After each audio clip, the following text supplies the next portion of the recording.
Hi guys, Abhinetri in the mask 70వ ఎపిసోడ్లోకి వెళ్దామా?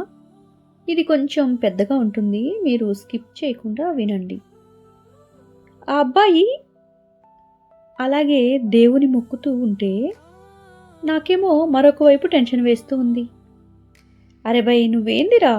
నేనేమో ఇప్పుడు ఏం జరగబోతుందో అని టెన్షన్తో అల్లాడుతుంటే నువ్వేమో ఆరంగా చేతులు కాళ్ళు కడుక్కొని పైన చూసుకుంటూ కూర్చున్నావు అన్నాను.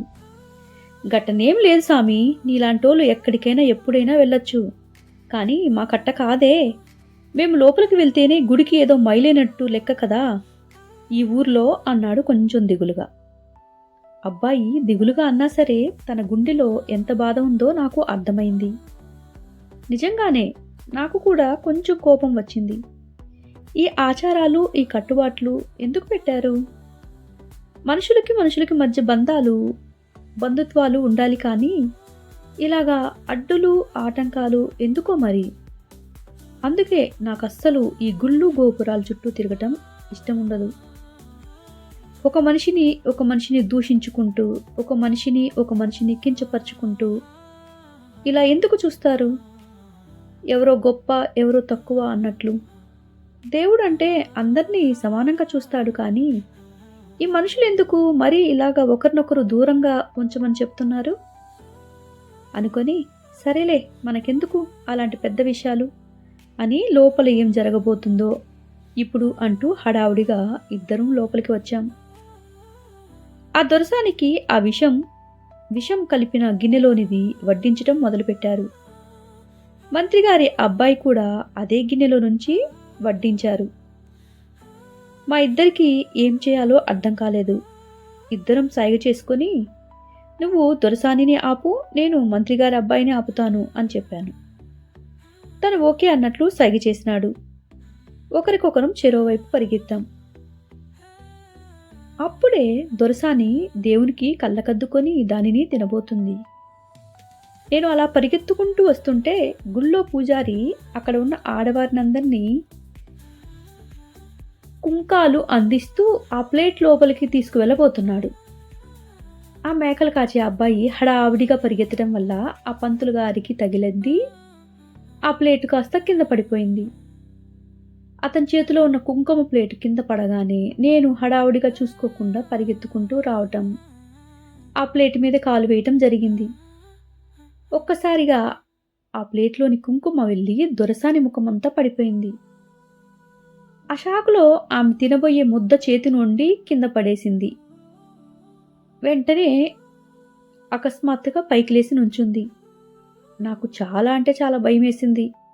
ఇప్పుడు ఏమంటారో, అందరూ నా వైపే చూస్తున్నారు అని త్వరగా వెళ్ళి ఆమె దగ్గరికి నా 2 చేతులతోటి ఆమె ముఖాన్నంతా కుంకుమని తుడుచడానికి ట్రై చేస్తున్నాను, ఒక పిచ్చోళ్లాగా. నాకు అర్థం కాలేదు అసలు అప్పుడు ఏం చేయాలో అని. తప్పైపోయింది, నేను చూసుకోకుండా ప్లేట్ మీద కాలు వేశాను అని చెప్పాను. ఆమె ముఖానికి ఉన్న కుంకుమను తుడవాలి అనుకునే తొందరలో నేను ఆమె ముఖమంతా ఆ కుంకుమని బొట్టుగా పెట్టేస్తున్నాను అనిపిస్తుంది ఇప్పుడు నాకు చూస్తుంటే. నాకు అప్పుడు తెలియలేదు. ఇప్పుడు చూస్తుంటే నాకు అదేదో మిరాకిల్ లాగా, ఏదో మూవీ సీన్ లాగా చేస్తున్నట్లుగా అనిపిస్తుంది. అందరూ అలాగే, మీకేం పోయే కాలం వచ్చిందిరా, అలా పరిగెత్తుకుంటూ ఇక్కడికి వచ్చారు? ఇక్కడ ఆడుకునే ప్లేసా ఇది? ఇలా తినేదంతా నేలపాలు చేసేశారే, ఇక మీరు ఆడుకోవటానికి ఏ స్థలం వదలరా? వేరే స్థలం దొరకలేదా ఏంటి అని ఒక్కసారిగా అరవబోయారు. వెంటనే మంత్రిగారి అబ్బాయి ఆగండి అనగానే అందరూ సైలెంట్ అయ్యారు. ఏంట్రా, మీకు ఇక్కడ ఎందుకు ఇలా పరిగెత్తుకుంటూ వచ్చారు? మీరు ఆడుకునే ప్లేస్ అయితే కాదు కదా ఇది అన్నాడు. నేను వెంటనే, అది కాదన్నా, ఈ ప్రసాదంలో ఎవరో విషం కలిపినారే, అది మీరు తింటే మీకేమవుతుందో అని ఆపుదామని కంగారులో నేను వెనక ముందు చూసుకోలేదు అంటూ రొప్పుతూ చెప్పాడు. అక్కడ వాళ్ళందరూ ఎవ్వరూ నమ్మలేనట్లుగా ఆశ్చర్యంగా నా వైపు అలాగే చూస్తూ ఉన్నారు. నిజంగానే మంత్రిగారి అబ్బాయి కూడా నన్ను నమ్మలేదేమో అనుకున్నాను నేను. ఆ క్షణంలో నాకు అంత టెన్షన్ వేసేసింది. నిజమన్నా నిజం, అమ్మతోడు నేను చెప్పింది నిజం ఇదిగో కావాలంటే ఈ మేకలు కాచేడి అబ్బాయిని అడుగు అన్నాను. ధైర్యంగా నుంచున్నాను అబ్బాయి వైపు చూపిస్తూ. ఆ మేకలు కాచే అబ్బాయి తల వంచుకొని, అవును దొరా, ఈ కుర్రోడు చెప్పేది నిజమే. ఎవరో ఈ అబ్బాయిని ఆ చెట్టుకాడ కట్టేస్తే నేనే కట్లు విప్పి అప్పుడు ఎవరో నలుగురు మనుషులు మాట్లాడుకుంటూ ఉండటం ఈ అబ్బాయి విన్నాడట.